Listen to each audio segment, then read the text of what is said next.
So it looked like Paige Beckers is finally getting a little reality check once again from the media because, ESPN just told it like it was. The best point guard under 25 is our girl, Caitlin Clark. So ESPN today ranked the top 10 players under 25 based on ceiling. This isn't based on how good they are right now. Well, ESPN just sent the haters into meltdown mode. Caitlin Clark has officially been named the best WNBA player under 25. Not most popular, not just a big name, the best. And the tears on social media could fill a swimming pool. So ESPN just dropped a list of their 25 best WNBA players under the age of 25. And off a quick scan, it looks like they might have. Some fans are furious. Some player stands are raging. But numbers don't lie, and Clark is sitting on top. Do you agree Caitlin Clark deserves the number one spot? Or would you give it to someone else under 25? Let's just start with the headline. Caitlin Clark, second year in the league, already ranked the best WNBA player under 25. Let that sink in that you've got players like Paige Buchers, Aaliyah Boston, Angel Reese, Cameron Brink, and plenty of other names who've been hyped nonstop. And yet, when ESPN puts the list together, Clark is at number one. That's not hype, that's production impact, and star power rolled into one. We got it right. They got it right, y'all. It's about time. Coming in at number one, numero uno, the head honcho, the GOAT, Caitlin Clark. Of course, the haters are furious. They're claiming she hasn't played enough games, or the league is overrating her, or this is just marketing. Funny how none of those excuses explain why she's leading the league in attention, ticket sales, and television ratings, while also averaging strong numbers on the floor. You can't just blame ESPN for wanting eyeballs. The reality is, Clark brings results. Clark. Due to injuries, Caitlin Clark has been limited to 13 games this season, averaging 17 points, 9 assists, 5 rebounds. But when healthy, Clark's impact is enormous. She stretches the floor with her shooting range, pushes the pace, picks apart defenses with her passing. The 23-year-old brings an unmatched excitement factory every time she's on the court, and her confidence spreads to the whole team. She's the biggest draw on the road of any WNBA player, so her effect on the entire league is huge. She is the league. She's not a needle mover. She is the needle. Look at her averages. Even through injury, 16 points, 8 assists, and 5 rebounds per game in limited time. That's not just solid. That's elite creation. 8 assists in a league where some guards barely crack 3? That's a floor general. Add her shooting range that stretches defenses out to the parking lot, and you've got a player who changes the geometry of the game. When Clark steps on the floor, defenses panic. And that's not a stat. It's an effect. Now compare her to Paige Buchers, who came in at number 2. Paige is talented, no question. She's had a 40-point game. She's efficient. And she carries herself like a star. But she's also missed time. Her numbers aren't as explosive as Clark's. And most importantly, her impact doesn't ripple across the entire league the same way. Paige is fans. Clark changes markets. There's a difference. Caitlin Clark's pick and roll mate coming in at number 3, the 6'5" center. Aaliyah Boston, I would take her over Angel Reese. I just think she's more talented and more skilled. Angel Reese does have a higher motor, but we talk about the size, the skill, the ability to pass the ball, pass out of double teams, play out of the short pick and roll, shoot the 3, shoot the mid-range, score with the left hand, right hand around the basket. I mean, Aaliyah Boston's a monster. Then you got Aaliyah Boston at number 3. Boston is phenomenal when she's aggressive, and Fever fans know she anchors the paint.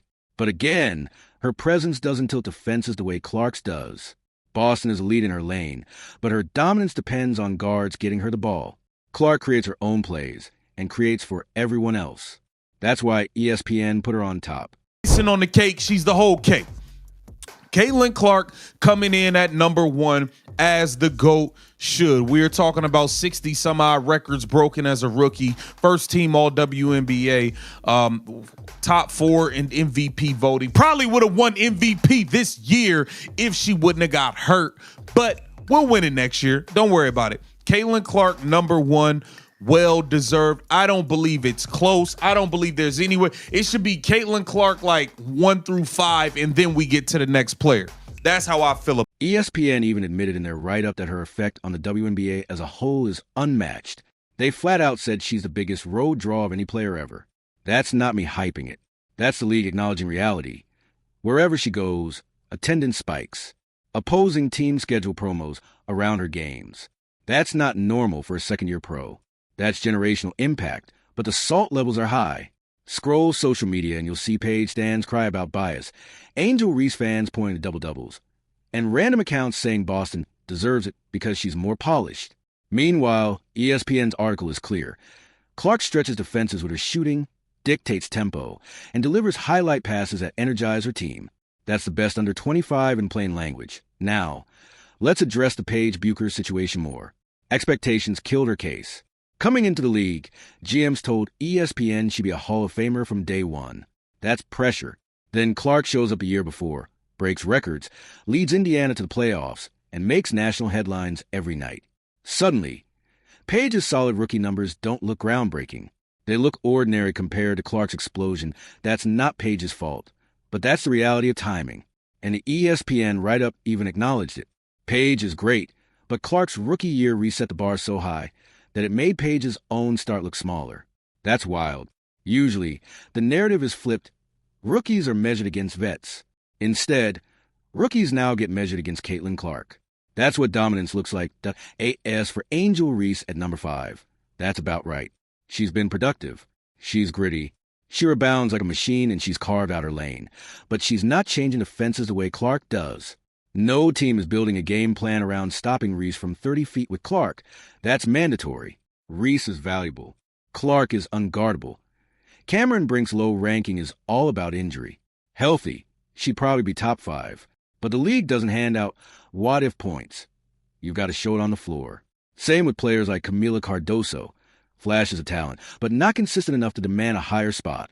Clark, on the other hand, was consistent from day one.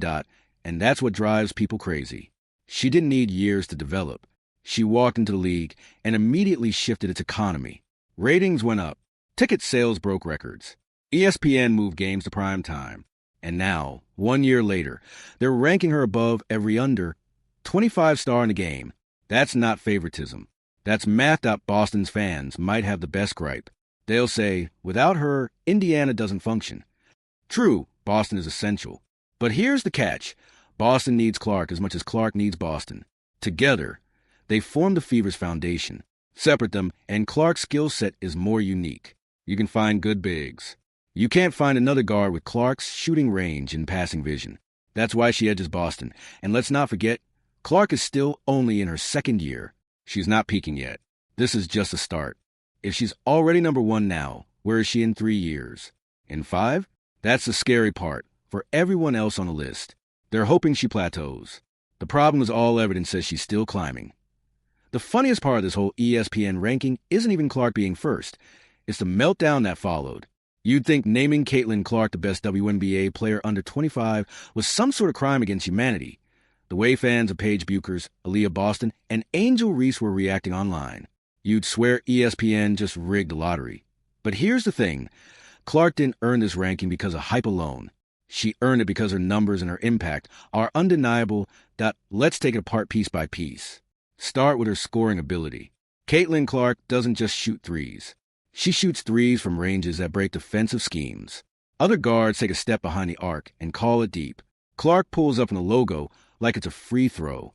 That forces defenses to extend way past their comfort zone. Suddenly, driving lanes open, passing windows appear, and her teammates benefit. That's not just good shooting. That's a player forcing an entire league to change the way it defends. Now, let's talk passing vision. ESPN pointed out her 8 assists per game. That number is nuts for a second-year pro, especially when you consider how much attention she gets. Defenders swarm her every possession, yet she still finds a way to zip passes across the floor, hit rollers in stride, or drop dimes to corner shooters. Plenty of players can score. Very few can both score and create at a high level. Clark does both, which is why she's number 1. Rebounding. She's a guard averaging 5 boards. That doesn't sound crazy until you realize how often she's tracking long rebounds and starting fast breaks on her own. That's 3 phases of the game: scoring, passing, rebounding, where she's already producing at a high level. Then add her intangibles. She's the most confident player on the court every night. That swagger isn't fake. It spreads. Teammates play harder. Crowds get louder. Opponents get rattled. That's value you can't measure on a stat sheet. Meanwhile, Paige Bucher's fans are pointing to her efficiency. Yes, Paige has the mid-range game locked down. Yes, she's fundamentally smooth. But efficiency in the mid-range doesn't shift the sport. It's valuable, but it doesn't revolutionize. Clark's game is built to break systems, not just slide through them. That's why the ranking isn't close. Paige is excellent, but Clark is transformational. Boston fans also have their argument, and honestly, they have a point. Boston is a monster when aggressive. She's already an all-star and could be MVP level down the line. But here's the difference. Boston's dominance depends on her guards. She needs touches in the paint. She needs someone to set her up. Clark is a setup. She doesn't need anyone to spoon-feed her points. At a level above that, if you swap Boston onto another team with weak guard play, her numbers dip. If you swap Clark anywhere, her numbers hold because she controls the ball. Angel Reese fans, of course, are riding her double-double averages. Rebounding machine, energy player, relentless motor.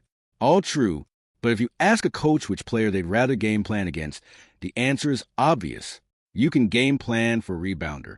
You can't game plan for someone who can pull up from 30 feet and drop 12 assists in the same game. Reese is tough. Clark is uncontainable. And let's not skip over Dominique Malona, who ESPN praised as a teenager setting production records. She's got a crazy future, but future potential isn't present dominance. Clark is doing it right now. That's why she's first. You don't get ranked on what might happen in 5 years. You get ranked on today. Today, Caitlin Clark is a top under, 25-star in the WNBA. What really makes the haters fume is the off-court impact. ESPN highlighted it directly. Clark is the biggest road draw of any WNBA player ever. That's not just under 25. That's in league history. Teams sell out arenas just because she's in town. Ticket resellers' markup prices triple whenever she's on the schedule. Merchandise spikes. TV ratings jump.